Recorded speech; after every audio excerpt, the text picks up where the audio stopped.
Hey, how's it going, y'all? Back again with another one for you. So, today we're talking a little bit about why identity has to come first for lasting change. Okay? So,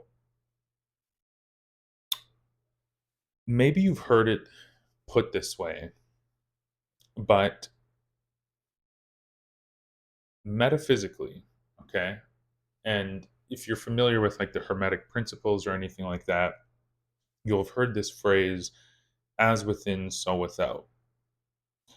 Now, when you get into things like reality creation and you start to study this stuff, all the authors and whatnot, sifting the crap, extracting the good stuff, you will come to understand and see that the worlds that we come to inhabit are largely a reflection of who we are internally. Okay.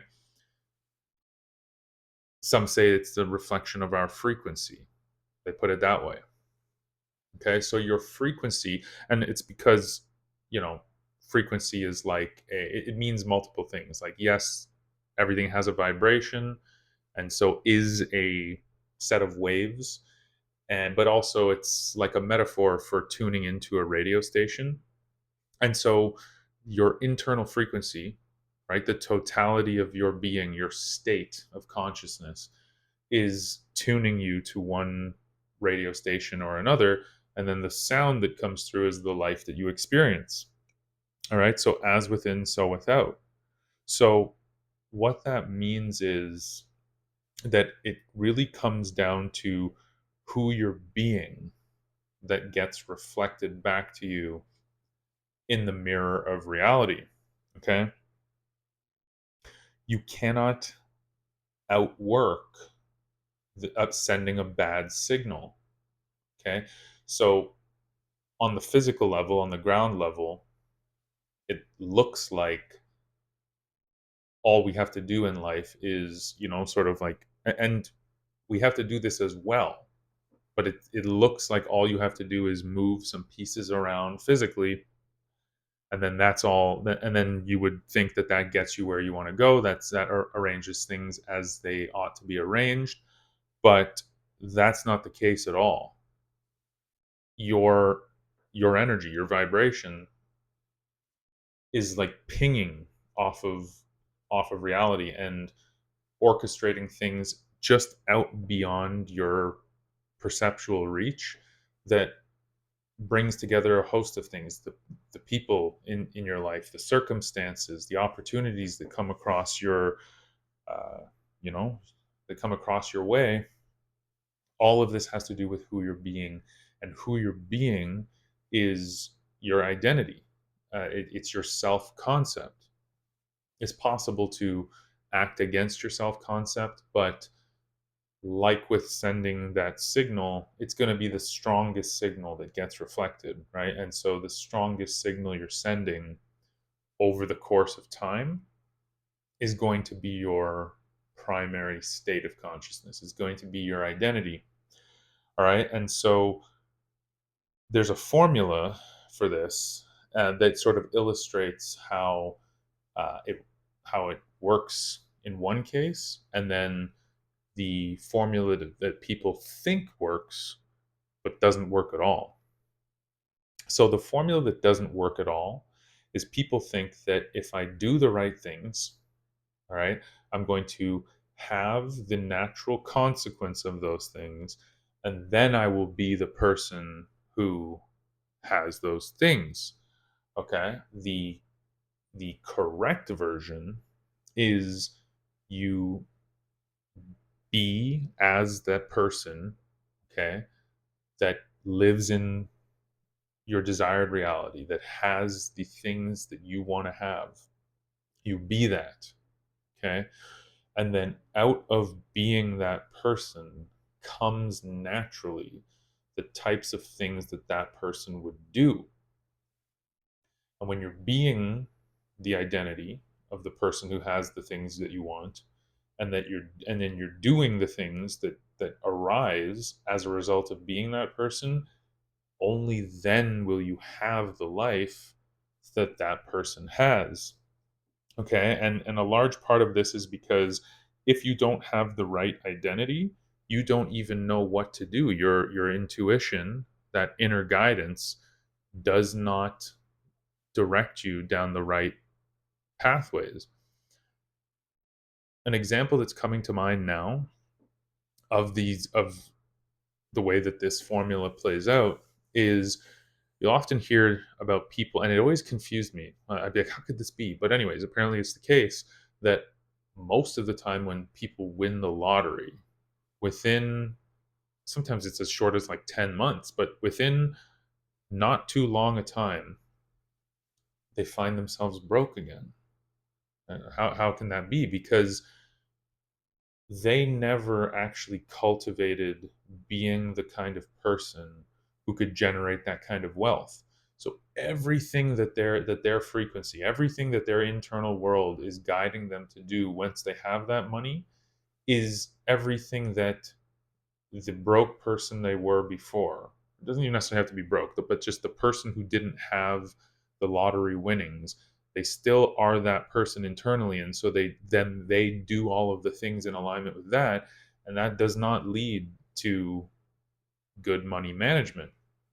On the flip side, I've heard it said that a person who has built up, okay, and cultivated within themselves true wealth, and they've built up a company or whatever, a large storehouse of wealth.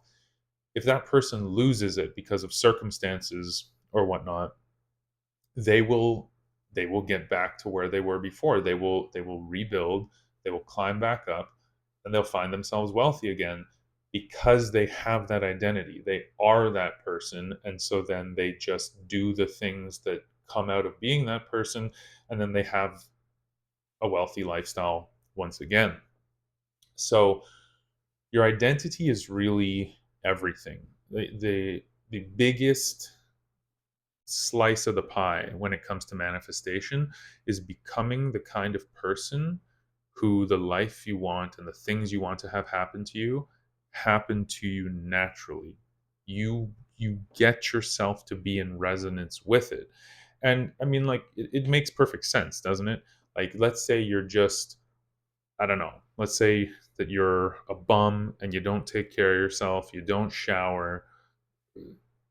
How easy do you think it's going to be to manifest a situation where you regularly have women wanting to date you and get to know you and whatnot, right? And so you can use all the techniques, you can use all the methods, but if you are not the person, even if you get some results, they'll be short lived, and then your inner calibration will be off. So you'll likely screw it up anyhow. And so the two ways that I like to go about in myself and then helping others with changing that internal identity, right, before they go start taking action, is, the first is to, like, look at what, like, here's the thing you want. Okay, I want to run a successful business, I want to have a great relationship with my partner, I want to have a serious meditation practice, whatever. All right, and ask yourself, what what are the super important things about having that thing to you? That's going to give you a list of values, and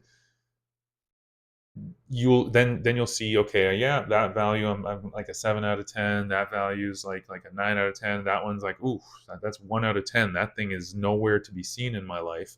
So now you have a place to go focus on cultivating that qualities, so that you can be in resonance. And then the other